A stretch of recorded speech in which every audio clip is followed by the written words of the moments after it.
Bonjour, monsieur Ousmane Aledji. Vous êtes acteur culturel, vous êtes homme de théâtre, une icône du monde culturel béninois. Mais est-ce que vous pouvez mieux vous présenter aux auditeurs de Idéal Web Radio? Bonjour, cher ami.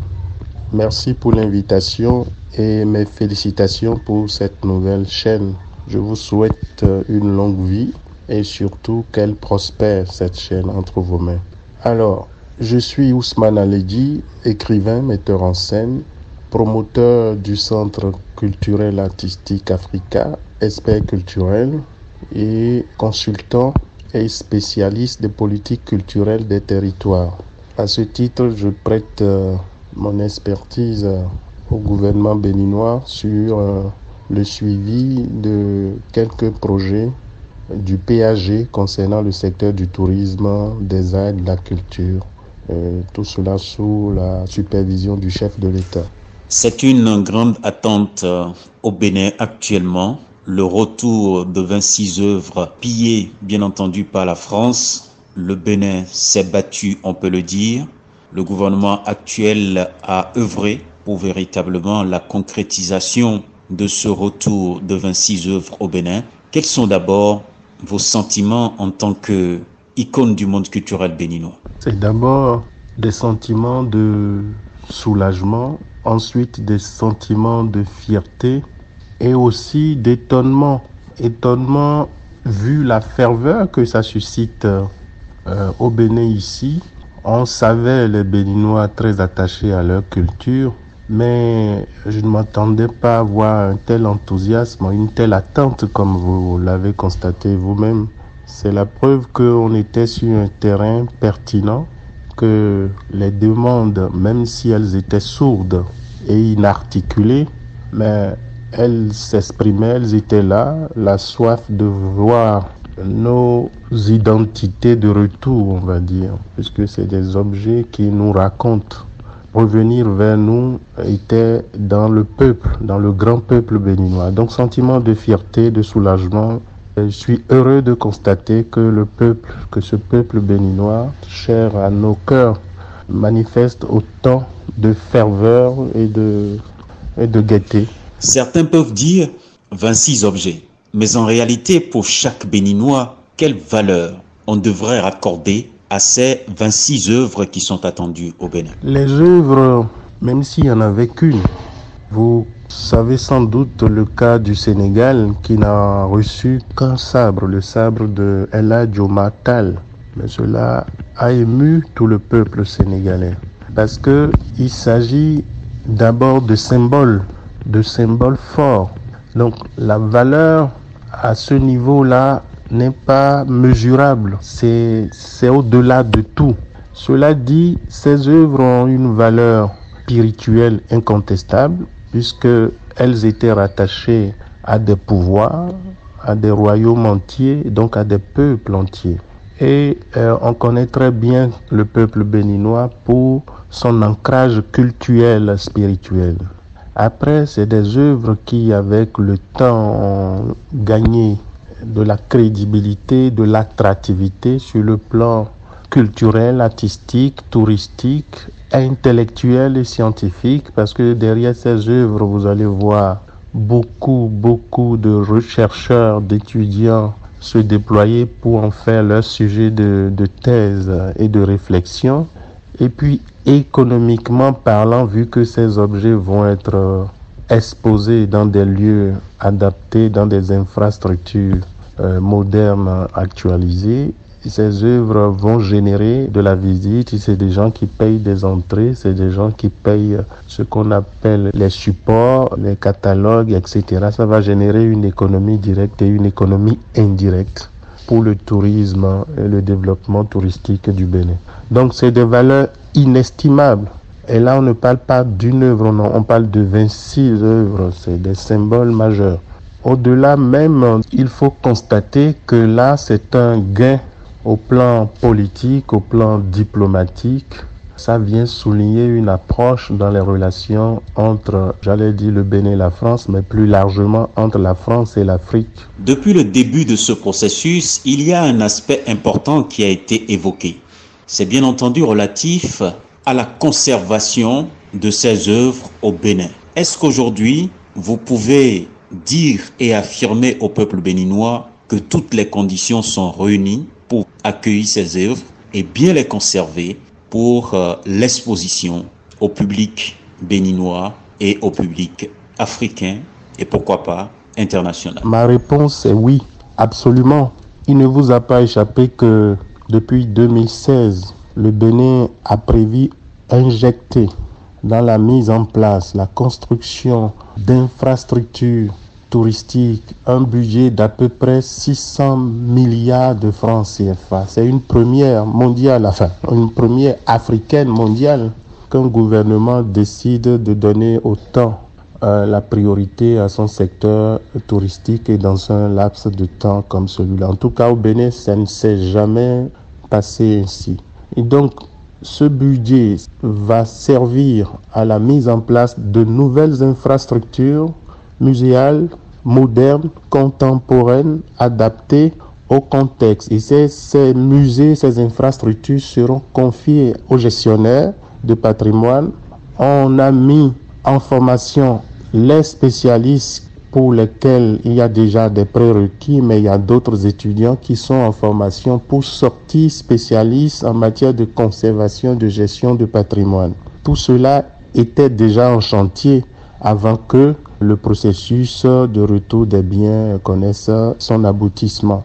Donc, non seulement les infrastructures sont en place, mais les mécanismes aussi d'accueil, de conservation, de mise en valeur, de protection de ces œuvres-là aussi sont en place. Donc on peut dire que le Bénin est absolument prêt et que toutes les dispositions sont prises pour que ces œuvres-là soient logées dans les meilleures conditions, les plus actualisées, les plus modernes et les plus contemporaines au monde en tout cas. Pour l'acteur culturel que vous êtes, Ousmane Aledji, qu'est-ce que le Bénin gagne fondamentalement grâce au retour de ces œuvres, ces 26 œuvres au Bénin? Le premier gain de cette démarche béninoise qui vient de connaître un aboutissement heureux que nous célébrons et que nous avons raison de célébrer, je pense que c'est la crédibilité de notre pays en matière de discours politique dans le secteur des arts et de la culture, dans le secteur de la promotion du patrimoine culturel africain.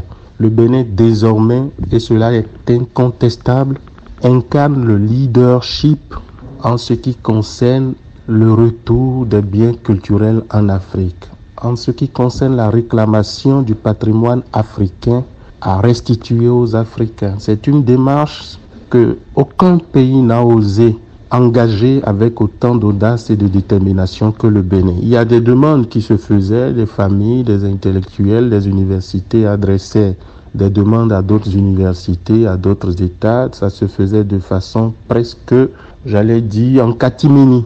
Mais là, c'est une politique publique assumée, ouvertement, incarnée par un chef et tout son gouvernement. Donc ce gain-là, ça n'a pas, j'allais dire, de valeur inestimable, ça n'a pas de prix. C'est une démarche, c'est une vitrine que nous occupons aujourd'hui et que nous occuperons à vie. Et j'espère que nous saurons mériter cette place et cette crédibilité-là que nous avons conquise.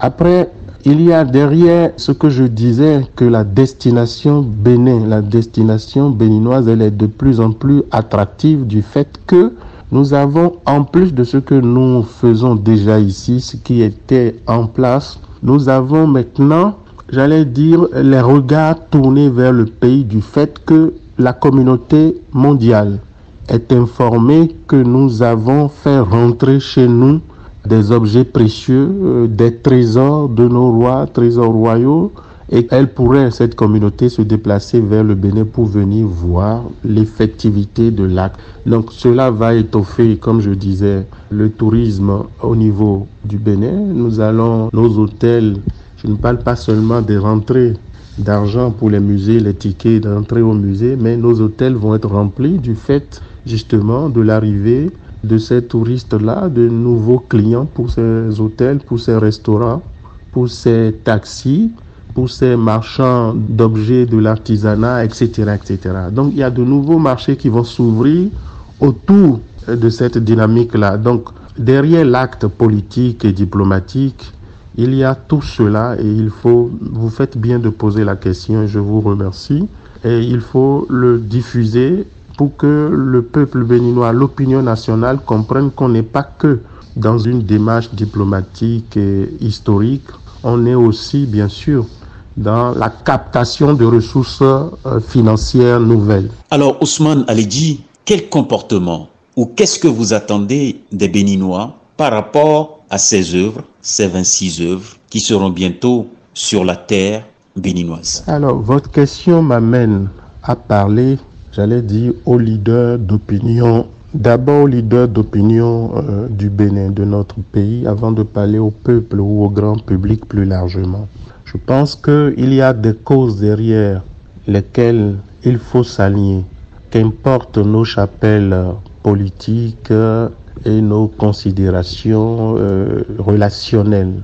Je pense que ce sujet-ci relève de l'une de ces causes-là où les leaders d'opinion doivent être capables de transcender, j'allais dire, leur sympathie politique, leur chapelle politique, leur calcul politique et relationnel pour mobiliser ce peuple, pour mobiliser, j'allais même dire, l'enthousiasme du peuple, le soutien du peuple.